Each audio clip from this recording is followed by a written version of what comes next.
Don't walk your dog into danger.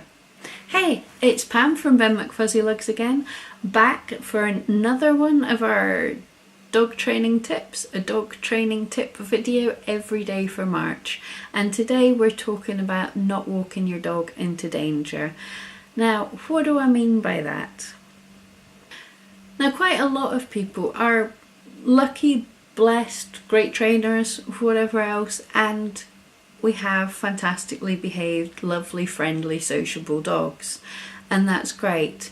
But not all dogs are, and it's not necessarily the owner's fault, it's not the dog's fault, no one's been naughty or whatever else, but those of us who have well-behaved dogs really have to take into account and cut other people some slack.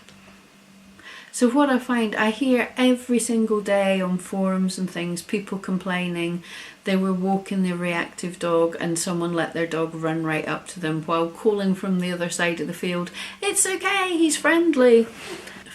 Or where someone's trying to get their dog out of the way so another person can get past. They know their dog can't cope with the situation, so they're trying to get their dog off the path, and this person just doesn't give them any slack, just charges right up to them.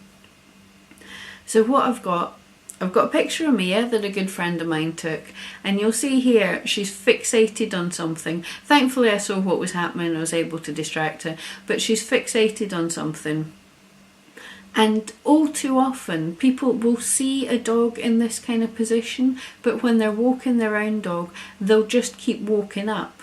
Now this dog, Mia in this case, but every dog, you can see they're tense, they're pointing forward, they're fixed eyes, they're staring at the other dog.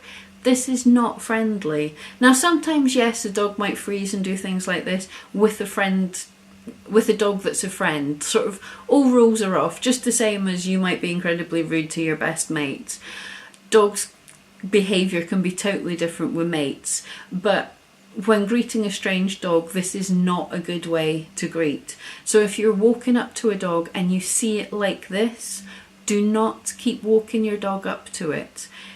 Give the owner some time, some space to calm their own dog down.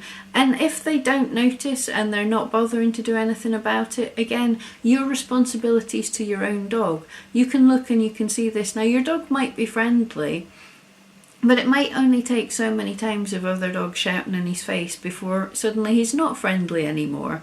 So we're trying to make sure that our dogs stay as healthy and happy as possible. So what happens when the dog's in this really tense situation, they're sort of information gathering, they're deciding, is the other dog coming towards me a threat?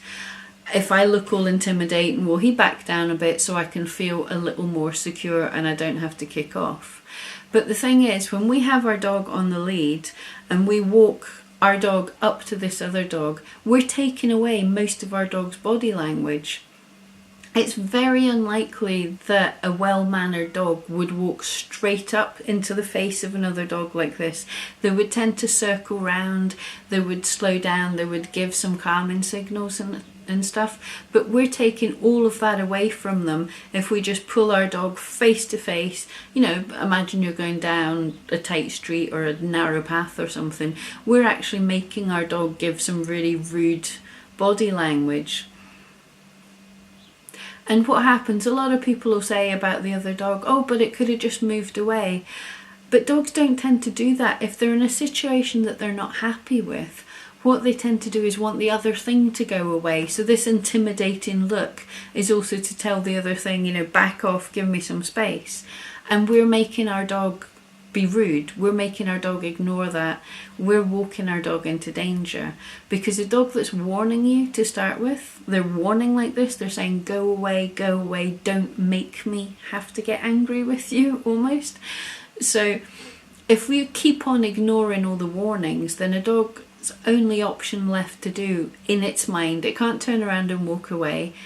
Its option is to escalate this, maybe to start barking. Possibly, if they've been told off in the past for barking, their only option might be to take a lunge and a snap.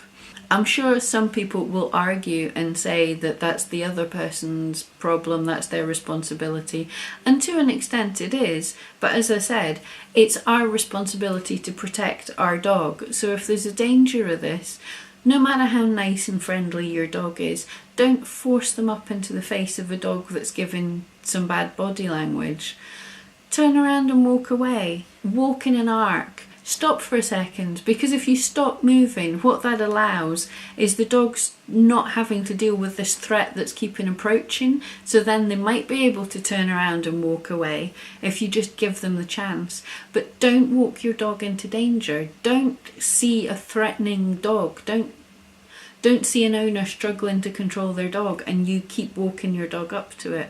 As I say, it's your responsibility to protect your dog. It doesn't matter if the other person has control over their dog or not, you know. It doesn't matter if the other dog is on a lead. It doesn't matter if the other dog is muzzled. Being shouted at like that by another dog is quite stressful for your dog. It's stressful for the other dog. It's stressful for the other owner, and it's stressful for you. So just cut people a bit of slack, because honestly, they're but the grace of God. We can all end up with a reactive dog. I know trainers who are fantastic and know exactly what they're doing. They've had loads of dogs in the past. They've gone to an excellent breeder, and still something happens that spooks their dog just at the wrong age. It's just got the wrong mix of genes there, whole lot of bad luck, and suddenly they end up with a reactive dog. Or you could do like me and fall in love with a picture on the internet and end up with a wee rescue with an unknown history. These things can't be helped, you know. So yes, you might do everything right and end up with a reactive dog, so it's nice if everybody else could cut you a wee bit of slack. So I hope that helped a little bit. Thank you so much for joining me. It's nearly the end of the month, so just a few more videos left. So please come back, hit a like, hit a subscribe, and come back again tomorrow.